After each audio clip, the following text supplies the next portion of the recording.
En Voz Alta Relatos presenta El crimen casi perfecto, de Roberto Alt.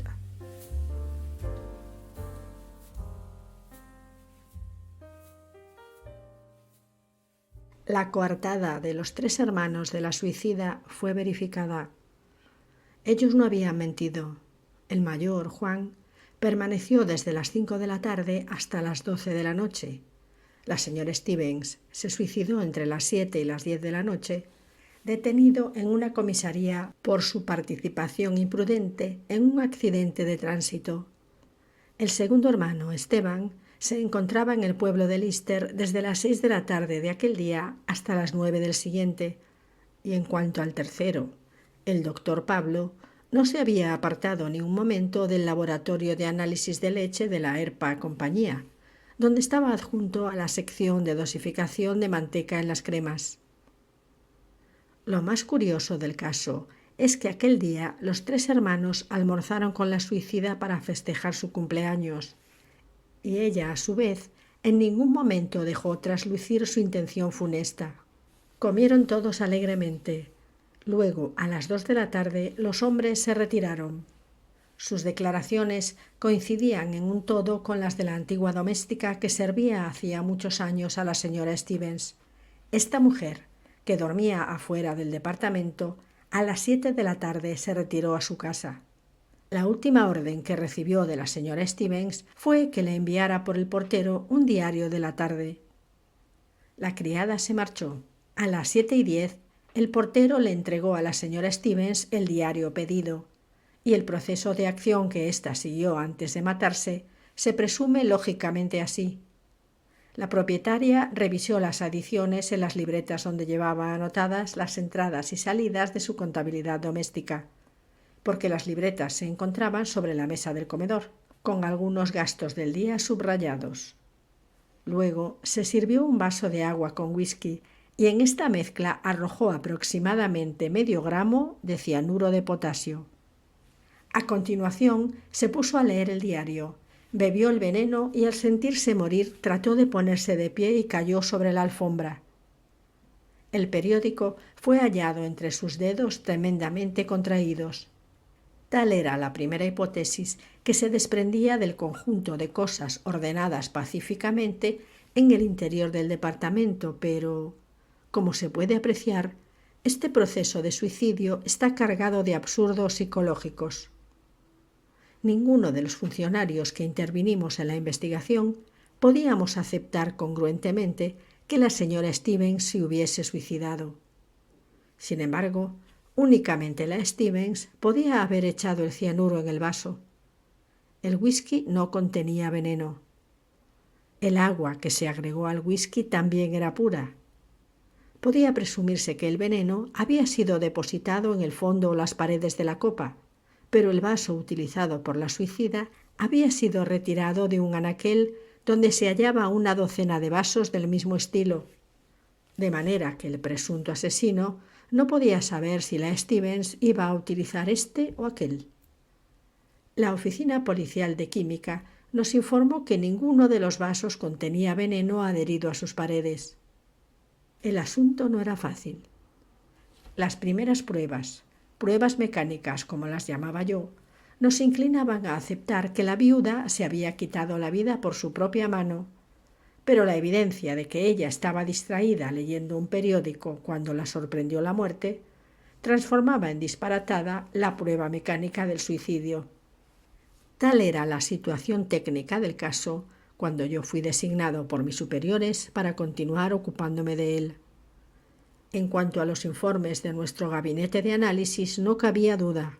Únicamente en el vaso donde la señora Stevens había bebido se encontraba el veneno. El agua y el whisky de las botellas eran completamente inofensivos. Por otra parte, la declaración del portero era terminante. Nadie había visitado a la señora Stevens después de que él le alcanzó el periódico. De manera que si yo, después de algunas investigaciones superficiales, hubiera cerrado el sumario informando de un suicidio comprobado, mis superiores no hubiesen podido objetar palabra. Sin embargo, Para mí, cerrar el sumario significaba confesarme fracasado. La señora Stevens había sido asesinada y había un indicio que lo comprobaba. ¿Dónde se hallaba el envase que contenía el veneno antes de que ella lo arrojara en su bebida? Por más que nosotros revisáramos el departamento, no nos fue posible descubrir la caja, el sobre o el frasco que contuvo el tóxico. Aquel indicio resultaba extraordinariamente sugerente. Además, había otro. Los hermanos de la muerta eran 3 bribones. Los 3, en menos de 10 años, habían despilfarrado los bienes que heredaron de sus padres. Actualmente, sus medios de vida no eran del todo satisfactorios. Juan trabajaba como ayudante de un procurador especializado en divorcios. Su conducta resultó más de una vez sospechosa y lindante con la presunción de chantaje. Esteban era corredor de seguros y había asegurado a su hermana en una gruesa suma a su favor. En cuanto a Pablo, trabajaba de veterinario, pero estaba descalificado por la justicia e inhabilitado para ejercer su profesión, convicto de haber dopado caballos. Para no morirse de hambre, ingresó en la industria lechera. Se ocupaba de los análisis. Tales eran los hermanos de la señora Stevens. En cuanto a ésta, había enviudado 3 veces. El día del suicidio cumplió 68 años, pero era una mujer extraordinariamente conservada, gruesa, robusta, enérgica, con el cabello totalmente renegrido.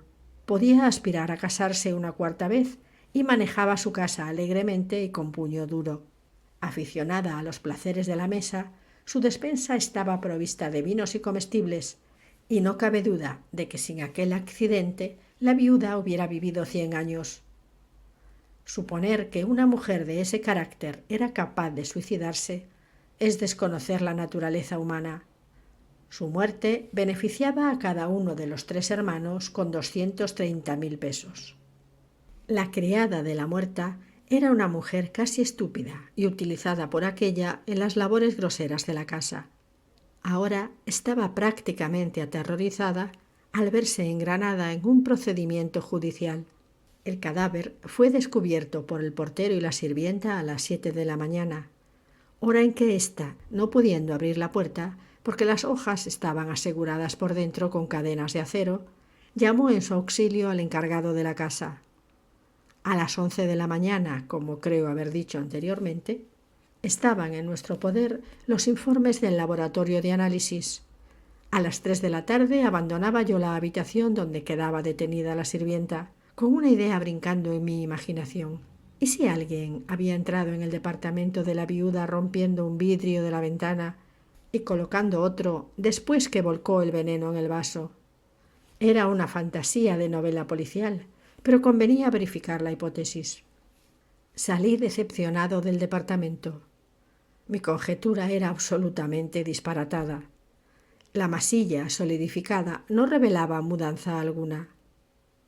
Eché a caminar sin prisa. El suicidio de la señora Stevens me preocupaba. Diré una enormidad, no policialmente, sino deportivamente. Yo estaba en presencia de un asesino muy sagaz, posiblemente uno de los 3 hermanos que había utilizado un recurso simple y complicado, pero imposible de presumir en la nitidez de aquel vacío. Absorbido en mis cavilaciones, entré en un café y tan identificado estaba en mis conjeturas que yo, que nunca bebo bebidas alcohólicas, automáticamente pedí un whisky. ¿Cuánto tiempo permaneció el whisky servido frente a mis ojos? No lo sé, pero de pronto mis ojos vieron el vaso de whisky, la garrafa de agua y un plato con trozos de hielo. Atónito quedé mirando el conjunto aquel. De pronto, una idea alumbró mi curiosidad.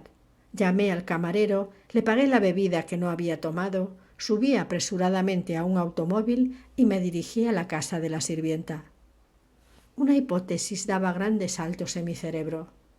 Entré en la habitación donde estaba detenida, me senté frente a ella y le dije: «Míreme bien y fíjese en lo que me va a contestar. La señora Stevens, ¿tomaba el whisky con hielo o sin hielo?» «Con hielo, señor». «¿Dónde compraba el hielo?» «No lo compraba, señor. En casa había una heladera pequeña que lo fabrica en cubitos. Y la criada, casi iluminada, prosiguió a pesar de su estupidez. Ahora que me acuerdo, la heladera, hasta ayer que vino el señor Pablo, estaba descompuesta. Él se encargó de arreglarla en un momento. Una hora después, nos encontrábamos en el departamento de la suicida con el químico de nuestra oficina de análisis. El técnico retiró el agua que se encontraba en el depósito congelador de la heladera y varios cubitos de hielo. El químico inició la operación destinada a revelar la presencia del tóxico y a los pocos minutos pudo manifestarnos: el agua está envenenada y los cubos de este hielo están fabricados con agua envenenada. Nos miramos jubilosamente. El misterio estaba desentrañado. Ahora era en juego reconstruir el crimen. El doctor Pablo, al reparar el fusible de la heladera, defecto que localizó el técnico, arrojó en el depósito congelador una cantidad de cianuro disuelto. Después, ignorante de lo que la aguardaba, la señora Stevens preparó un whisky. Del depósito retiró un cubo de hielo, lo cual explicaba que el plato con hielo disuelto se encontrara sobre la mesa, el cual, al desleírse en el alcohol, lo envenenó poderosamente debido a su alta concentración. Sin imaginarse que la muerte la aguardaba en su vicio, la señora Stevens se puso a leer el periódico, hasta que, juzgando el whisky suficientemente enfriado, bebió un sorbo. Los efectos no se hicieron esperar. No quedaba sino ir en busca del veterinario. Inútilmente lo aguardamos en su casa. Ignoraban dónde se encontraba. Del laboratorio donde trabajaba nos informaron que llegaría a las 10 de la noche. A las 11, yo, mi superior y el juez nos presentamos en el laboratorio de la ERPA. El doctor Pablo, en cuanto nos vio comparecer en grupo, levantó el brazo como si quisiera anatemizar nuestras investigaciones, abrió la boca y se desplomó inerte junto a la mesa de mármol. Había muerto de un síncope. En su armario se encontraba un frasco de veneno. Fue el asesino más ingenioso que conocí.